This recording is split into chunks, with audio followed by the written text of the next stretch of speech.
Hello friends, welcome back to my drama explainer. ലോങ്റി, ചാങ്ജിങ് മേയ്, നീ നമ്മൾ തമ്മിലുള്ള കോൺട്രാക്റ്റ് ലംഘിച്ചു. നിനക്ക് ഞാൻ 60 സെക്കൻഡ് സമയം തരും, അതിൻ്റെ ഉള്ളിൽ ഇവിടെ എത്തണം. നിനക്കതിന് കഴിഞ്ഞില്ലേ, നീ മരിച്ചു എന്ന് ഉറപ്പിച്ചോ എന്ന് പറഞ്ഞ് ടൈമർ ഓൺ ആക്കുന്നതും ജിങ്മേയ് അങ്ങോട്ടേക്ക് ഓടുന്നു. കറക്റ്റ് സമയത്ത് അവൾ അങ്ങോട്ടേക്ക് എത്തുന്നു. അവളെ കണ്ടതും ഉയ്യോ, ബോസിന് പണി കൊടുക്കാൻ ധൈര്യം കാണിച്ച ആദ്യത്തെ ആള് പ്രത്യക്ഷപ്പെട്ടല്ലോ എന്ന് ഫ്രണ്ട് പറയുന്നു. ജിങ്മേയ് ലോങ്റിയോട്, ഞാൻ നിന്നെ പോലെയല്ല, പഠിക്കാനാണ് ഇങ്ങോട്ടേക്ക് വന്നത്. ഞാൻ പഠിക്കുന്ന സമയത്ത് എന്നെ നോക്കി നിന്റെ സമയം കളയണ്ടെന്ന് ദേഷ്യത്തിൽ പറയുന്നു. നീ കണ്ടീഷൻസ് ആണോ പറയുന്നത് എന്ന് അവൻ ചോദിച്ചതും സൈൻ ചെയ്ത് കൊടുത്ത കോൺട്രാക്ട് ഓർത്ത് ഞാൻ നീയുമായിട്ട് കമ്മ്യൂണിക്കേറ്റ് ചെയ്തതല്ലേ എന്ന് ചോദിക്കുന്നു. ഫ്രണ്ട്, ഓ നീ കമ്മ്യൂണിക്കേറ്റ് ചെയ്താണോ, എന്നാൽ നമുക്കൊരു കോഫിയൊക്കെ കുടിച്ച് സംസാരിച്ചാലോ എന്ന് തിരിച്ചു ചോദിക്കുന്നു. ജിങ്മേയ്, ഞാൻ അതല്ല ഉദ്ദേശിച്ചത് എന്ന് പറയുന്നതും നീ എന്തുദ്ദേശിച്ചാലും എനിക്ക് കുഴപ്പമില്ല, എനിക്കിപ്പോൾ സൂഷി വേണം, നീ അത് വാങ്ങിയിട്ട് വാന്ന് പറയുന്നു. ഒരു ജപ്പാനീസ് ഡിഷാണ് കേട്ടോ സൂഷി. അവന്റെ ഫ്രണ്ട് അവൾക്ക് ലൊക്കേഷൻ സെൻഡ് ചെയ്ത് കൊടുക്കുന്നു. ഇവിടെ നിന്നാണ് എപ്പോഴും സാധനം വാങ്ങാറ്. ഓരോ ദിവസത്തേക്ക് വേണ്ട സാധനങ്ങൾ പുറത്തുനിന്ന് വരുത്തിക്കാറാണ്. 40 മിനിറ്റിന്റെ ഉള്ളിൽ സാധനം വാങ്ങിയിട്ട് ഇങ്ങോട്ടേക്ക് വരണം എന്ന് പറയുന്നു. ഞാൻ ഇങ്ങോട്ടേക്ക് ഇതുവരെ പോയിട്ടില്ല, ഇത് എവിടെയാണെന്ന് എനിക്ക് എങ്ങനെ അറിയാനാ എന്ന് ജിങ്മേയ് ചോദിക്കുന്നു. ഫ്രണ്ട്, ഒരു ദിവസം ഈ സ്റ്റോറി 8 പേരെ മാത്രമേ ആക്സെപ്റ്റ് ചെയ്യുള്ളൂ. ആർക്കും അധികം അറിയാത്തൊരു സ്ഥലത്താണ് ബോസ് ഇത് ഡിസൈൻ ചെയ്തിട്ടുള്ളത്. നിനക്ക് ഭാഗ്യം ഉണ്ടെങ്കിൽ കണ്ടുപിടിക്കാം എന്ന് പറഞ്ഞ് ടൈമർ പ്രസ് ചെയ്യുന്നു. ജിങ്മേയ് അലറി വിളിച്ച് അങ്ങോട്ടേക്ക് ഓടുന്നു. അവസാനം സ്റ്റോർ കണ്ടുപിടിച്ച് സാധനം വാങ്ങി സമയം നോക്കി നടന്നു വരുന്നതും ഒരു സൈക്കിൾ അവളുടെ നേരെ വരുന്നു. രണ്ടുപേരും ബാലൻസ് തെറ്റി വീഴുന്നു. അയാൾ അവളോട് നീ ഓക്കെ ആണോ എന്ന് ചോദിക്കുന്നു. അവള് കുഴപ്പമൊന്നും ഇല്ലാന്ന് പറയുന്നതും അയാൾ അവിടുന്ന് പോകുന്നു. ജിങ്മേയ് അവിടുന്ന് എഴുന്നേക്കുന്നു. കാല് ചെറുതായി മുറിഞ്ഞിട്ടുണ്ട്. അതൊക്കെ നോക്കി വലിയ കുഴപ്പമൊന്നും ഇല്ലാത്തത് കണ്ട് സമാധാനത്തിൽ നിൽക്കുമ്പോഴാണ് വന്ന കാര്യം മാഡം ഓർക്കുന്നത്. വീണ വീഴ്ചയിൽ സൂഷിയൊക്കെ താഴെ വീണിട്ടുണ്ട്. എന്താ ചെയ്യേണ്ടതെന്ന് അറിയാതെ ചുറ്റും നോക്കി ഒരു വഴിയും ഇല്ലാത്തത് കാരണം അത് നിലത്തുനിന്ന് പെറുക്കിയെടുത്ത് ആ ബോക്സിൽ തന്നെ വെക്കുന്നു. സമയം തീരാനായത് കണ്ട് ലോങ്റിയുടെ അടുത്തേക്ക് പോകുന്നു. ഇവർ മൂന്നുപേരും സംസാരിച്ചുകൊണ്ടിരിക്കുവാണ്. ജിങ്മേയ് അങ്ങോട്ട് പോയി സൂഷി കൊടുത്ത് ക്ലാസ്സിലേക്ക് പോവാൻ നിൽക്കുന്നതും ലോങ്റി അവളോട് നിൽക്കാൻ പറയുന്നു. ഇനി എന്ത് കുരിശാനാവോ എന്ന് ചിന്തിച്ച് അവളെ തിരിയുന്നതും ലോങ്റി ഫ്രണ്ടിനോട് ബാൻഡേഡ് എടുക്കാൻ പറയുന്നു. ജിങ്മേയ്, നീ എന്താ ചെയ്യുന്നേ, ക്ലാസ് തുടങ്ങാൻ ഇനിയും 15 മിനിറ്റ് മാത്രമേ ഉള്ളൂ, എനിക്ക് പോണം എന്ന് പറഞ്ഞ് അവൾ പോകുന്നതും പിന്നെയും അവൻ നിൽക്കാൻ പറയുന്നു. അവളുടെ അടുത്തേക്ക് പോയി അവളെ ടീപ്പോയിൽ ഇരുത്തുന്നു. നീ എന്താ ചെയ്യുന്നേ എന്ന് അവൾ ചോദിച്ചിട്ട് അവൻ ഒന്നും മിണ്ടുന്നില്ല. ഫ്രണ്ടിന്റെ കയ്യിൽ നിന്നും ബാൻഡേഡ് വാങ്ങുന്നു. ജിങ്മേയ്, ഈ ഡ്രാഗൻ ഇത്ര നല്ലവനായിരിക്കുമെന്ന് ഞാൻ കരുതിയില്ല എന്ന് മനസ്സിൽ വിചാരിക്കുന്നു. അവൻ ബാൻഡേഡ് ഒട്ടിച്ചു കൊടുക്കുന്നു. ജിങ്മേയ് അവനെ തന്നെ നോക്കുന്ന കണ്ടിട്ട് അധികം അങ്ങോട്ടേക്ക് ചിന്തിക്കണ്ട, നിന്റെ കാല് പൊട്ടിയിട്ടുണ്ടോ എന്ന് പേടിച്ചിട്ടാ എന്ന് പറഞ്ഞ് ലോങ്റി എഴുന്നേക്കുന്നു. ജിങ്മേയും ഇനി ഞാൻ പോവാണ് എന്ന് പറഞ്ഞ് കൊക്കി കൊക്കി പോകുമ്പോഴാണ് അവര് സൂഷി കഴിക്കാൻ നിൽക്കുന്നത്. അപ്പൊ തന്നെ ജിങ്മേയ് അത് വാങ്ങുന്നു. അവള് താഴെ വീണ് സൂഷി എടുത്തത് ഓർക്കുവാണ്. ആ ബോക്സും തട്ടിപ്പറിച്ച് വാങ്ങി അവള് നോക്കി നിൽക്കുന്നത് കണ്ടിട്ട് ലോങ്റി, ഇപ്പൊ നിനക്ക് ക്ലാസിന്റെ കാര്യം ആലോചിച്ച് പേടിയില്ലേ എന്ന് ചോദിക്കുന്നു. അത് പിന്നെ എനിക്ക് വിശക്കുന്നുണ്ട് എന്ന് ജിങ്മേയ് പറയുന്നു. ലോങ്റി നോക്കുന്നത് കണ്ട് മറന്നുകള റെസ്പോണ്ട് ചെയ്യല്ലേ എന്ന് ജിങ്മേയ് പ്രാർത്ഥിച്ച് നിൽക്കുവാണ്. അവളുടെ ആഗ്രഹം പോലെ തന്നെ അവൻ എടുത്തോളാൻ പറയുന്നു. ജിങ്മേയ് ഹാപ്പി ആയി പോകുന്നു. അവന്റെ ഫ്രണ്ട് എനിക്കും വിശക്കുന്നുണ്ട് എന്ന് പറയുന്നു. സഹിച്ചേക്ക് എന്ന് ലോങ്റിയും പറയുന്നു. ജിങ്മേയ് അതൊക്കെ ഒരു പട്ടിക്കുട്ടിക്കാണ് കേട്ടോ കൊണ്ടുവന്ന് കൊടുക്കുന്നത്. ഇപ്പൊ ജിങ്മേയ് ക്ലാസ്സിലേക്ക് വരുന്നു. ഹാൻഷി അവളെ നോക്കുന്നതും ഇത് ലോയുടെ ബാൻഡേഡ് അല്ലേ എന്ന് ചിന്തിച്ച് ദേഷ്യത്തിൽ അങ്ങോട്ട് പോയി ജിങ്മേയുടെ കസേര തട്ടി മാറ്റുന്നു. എന്നിട്ട് അവളോട് ലോങ്റിയുടെ അടുത്തുനിന്ന് വിട്ടു നിൽക്കണമെന്ന് നിന്നോട് ഞാൻ പറഞ്ഞതല്ലേ എന്ന് ചോദിക്കുന്നു. എനിക്ക് അവന്റെ അടുത്ത് നിൽക്കേണ്ട കാര്യമൊന്നുമില്ല എന്ന് ജിങ്മേയ് പറയുന്നതും ഹാൻഷി ഇത് അവന്റെ എക്സ്ക്ലൂസീവ് ബാൻഡേഡ് ആണ് എന്ന് ചീത്ത പറഞ്ഞ് അവളെ തല്ലാൻ പോകുന്നതും സാറ് കയറി വന്ന് നിന്റെ സൗണ്ട് പുറത്തേക്ക് കേൾക്കാലോ എന്ന് പറഞ്ഞ് സീറ്റിൽ പോയി ഇരിക്കാൻ പറയുന്നു. രണ്ടുപേരും സീറ്റിലിരിക്കുന്നു. ഇപ്പൊ ജിങ്മേയും ബിങ് ബിങ്ങും ലഞ്ച് കഴിക്കാൻ പോവാണ്. ലോങ്റിയുടെ ശല്യം ഇല്ലാത്തത് കൊണ്ട് തന്നെ ജിങ്മേയ് നല്ല ഹാപ്പി ആയിട്ട് നടക്കുമ്പോഴാണ് ഒരു കോള് വരുന്നത്. ലോങ്റി ആണ്.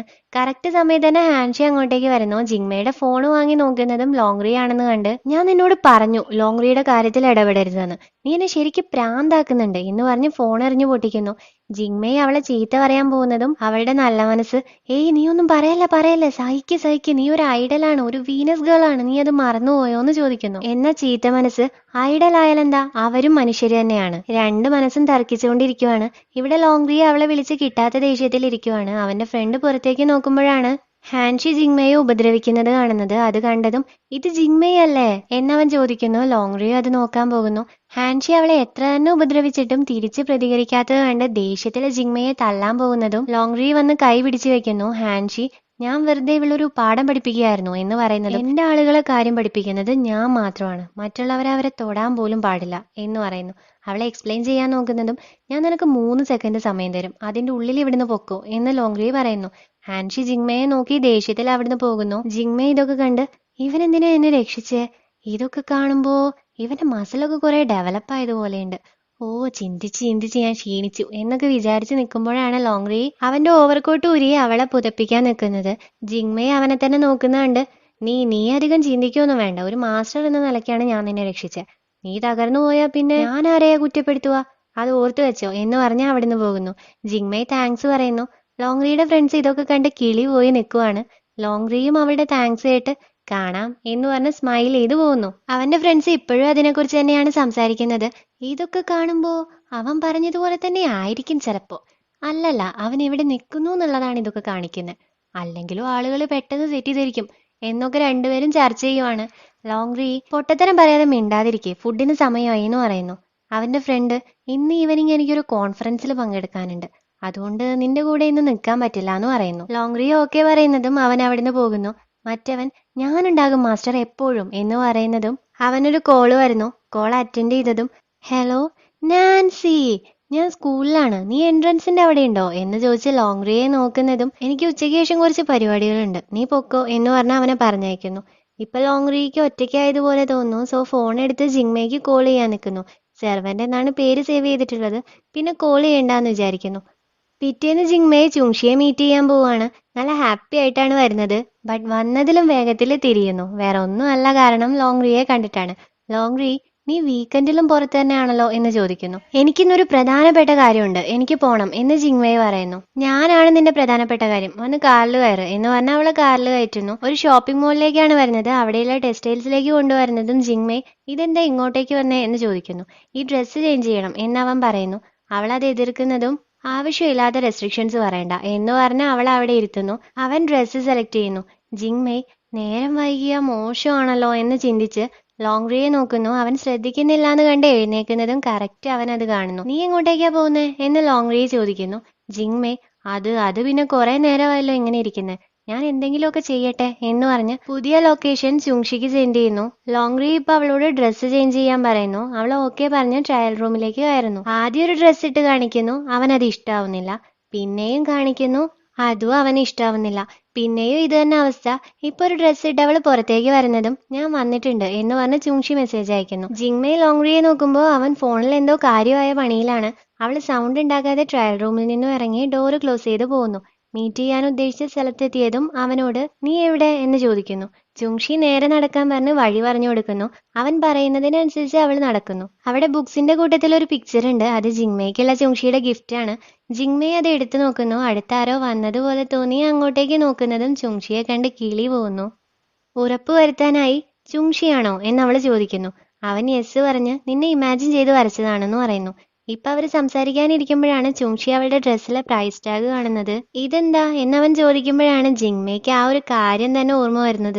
അതൊന്നുമില്ല, ഒന്ന് വെയിറ്റ് ചെയ്യട്ടോ, ഞാൻ ബാത്റൂമിൽ പോയിട്ട് വരാം എന്ന് പറഞ്ഞ് അവിടുന്ന് ലോങ്റിയുടെ അടുത്തേക്ക് വരുന്നു. അവൻ ഇപ്പോഴും ഫോണിലാണ്. ജിങ്മയ് ട്രയൽ റൂമിലേക്ക് കയറാൻ നിൽക്കുന്നതും ലോങ്റി അവളെ കാണുന്നു. ചേടാ എന്ന് പറഞ്ഞ് അവള് ഡ്രസ്സ് കാണിച്ചു കൊടുക്കുന്നതും അവൻ, ഇതല്ലല്ലോ എന്ന് പറയുന്നു. എന്നാ ഞാൻ വേറെ ട്രൈ ചെയ്യാം എന്ന് പറഞ്ഞ് ജിങ്മയ് ട്രയൽ റൂമിലേക്ക് കയറി ഡ്രസ്സ് ചേഞ്ച് ചെയ്ത് ലോങ്റിയുടെ കണ്ണ് വെട്ടിച്ച് ചുങ്ഷിയുടെ അടുത്തേക്ക് പോകുന്നു. ബാത്റൂമിൽ പോയ ജിങ്മയ് ഡ്രസ്സ് ചേഞ്ച് ചെയ്ത് വന്ന കണ്ട് ചുങ്ഷി, നീ ബാത്റൂമിലേക്കാണോ പോയത് എന്ന് ചോദിക്കുന്നു. അതേലോ എന്ന് അവളും പറയുന്നു. ചുങ്ഷി ഡ്രസ്സ് നോക്കുന്നത് കാണുമ്പോഴാണ് ജിങ്മയ്ക്ക് കാര്യം മനസ്സിലാവുന്നത്.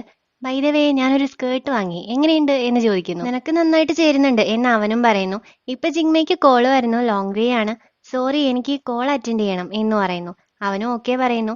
ഇവിടെ ലോങ്റി ജിങ്മയെ നോക്കിയിരിക്കുവാണ്. സെയിൽസ് ഗേളിനോട് അവൾ എന്താ ചെയ്യുന്നതെന്ന് നോക്കാൻ പറയുന്നു. സെയിൽസ് ഗേൾ പോയി ഡോറിൽ തട്ടി നോക്കുന്നു. എന്നിട്ടും ഒരു റെസ്പോൺസ് അവിടുന്ന് കേൾക്കുന്നില്ല. ജിങ്മെ ഇപ്പോഴാണ് അങ്ങോട്ടേക്ക് വരുന്നത്. ലോങ്റിയും ജിങ്മയെ വിളിച്ചു നോക്കുന്നു. അവൾ സോഫയുടെ പുറകിൽ നിന്ന് എഴുന്നേറ്റ്, എന്തു പറ്റി, ഞാൻ ഷൂലേസ് കിട്ടുമായിരുന്നു എന്ന് പറഞ്ഞ് ഇളിച്ചുകൊണ്ട് ഡ്രസ്സിംഗ് റൂമിലേക്ക് കയറുന്നു. പുതിയ ഡ്രസ്സ് ഇട്ട് ചുങ്ഷിയുടെ അടുത്തേക്ക് പോകുന്നു. ചുങ്ഷി അവൾക്കൊരു ബുക്ക് ഗിഫ്റ്റ് കൊടുക്കുന്നു. അവളത് വാങ്ങി, ഇതെന്റെ ഫേവറേറ്റ് റൈറ്റർ ആണ് എന്ന് പറഞ്ഞ മനസ്സിൽ, നിങ്ങൾ ഇപ്പൊ കണ്ടിട്ടല്ലേ ഉള്ളൂ, എന്നിട്ടും അവന് നിന്റെ ഇഷ്ടങ്ങൾ നന്നായി അറിയാം എന്ന് ഹാപ്പി ആയിട്ട് ചിന്തിക്കുമ്പോഴാണ് അവൾക്ക് കോള് വരുന്നത്. പിന്നെയും ലോങ്റിയാണ്. അത് അറ്റൻഡ് ചെയ്യാനെന്നും പറഞ്ഞ് ലോങ്റിയുടെ അടുത്തേക്ക് ഓടുന്നു. ഇവിടെ ലോങ്റി ട്രയൽ റൂമിൽ നോക്കുമ്പോൾ അവളെ കാണുന്നില്ല. ദേഷ്യത്തിൽ പുറത്തേക്ക് വരുമ്പോഴാണ് ജിങ്മയ് ഓടി അങ്ങോട്ടേക്ക് വരുന്നത് കാണുന്നത്. അവള് വന്ന സ്പീഡിൽ തന്നെ തിരിഞ്ഞോടാൻ നിൽക്കുന്നതും ലോങ്റി നിൽക്കാൻ പറഞ്ഞ്, നീ എന്നെ കളിപ്പിക്കുവാണോ എന്ന് ചോദിക്കുന്നു. ജിങ്മei നന്നായി ഇളിച്ചുകൊണ്ട് അത് എനിക്ക് ചെറുതായി ഒന്ന് ട്രയൽ റൂം മാറിപ്പോയി എന്ന് നന്നായി തന്നെ കള്ളം പറയുന്നു. കറക്റ്റ് ടൈമിൽ തന്നെ ജിങ്മei നിന്റെ ബാഗ് എന്നൊരു സൗണ്ട് കേൾക്കുന്നു. അവള് എല്ലാം തീർന്നു എന്ന രീതിയിൽ തിരിയുന്നു. ചുങ്ഷി ബാഗും പിടിച്ചു നിൽക്കുന്നു. ചെകുത്താനും കടലിനും ഇടയിൽ പെട്ട അവസ്ഥയിൽ നിൽക്കുന്ന ജിങ്മei ചുങ്ഷിയുടെ കയ്യിൽ നിന്നും ബാഗ് വാങ്ങി താങ്ക് യു പറയുന്നു. ഇപ്പൊ ലോങ്റിയും ചുങ്ഷിയും പരസ്പരം നോക്കുന്നു. ലോങ്റി നീയോ എന്ന് ചോദിക്കുന്നു. ലിറ്റിൽ റീ എന്ന് ചുങ്ഷിയും വിളിക്കുന്നു. ജിങ്മei രണ്ടാളെയും മാറി മാറി നോക്കി നിങ്ങൾക്ക് പരസ്പരം അറിയുവോ എന്ന് ചോദിക്കുന്നു. രണ്ടുപേരും ഒരുമിച്ച് ഇവൻ എനിക്കറിയില്ല എന്ന് പറയുന്നു. ഒരു ചുക്കും മനസ്സിലാവാതെ നിൽക്കുന്ന ജിങ്മയെ നോക്കി രണ്ടുപേരും നിനക്ക് ഇവളറിയോ എന്ന് ചോദിക്കുന്നതോടുകൂടി എപ്പിസോഡ് ഇവിടെ തീരുന്നു. അപ്പോൾ വീഡിയോ ഇഷ്ടപ്പെട്ടെങ്കിൽ ലൈക്ക് ചെയ്യുക, കമന്റ് ചെയ്യുക, സബ്സ്ക്രൈബ് ചെയ്യുക.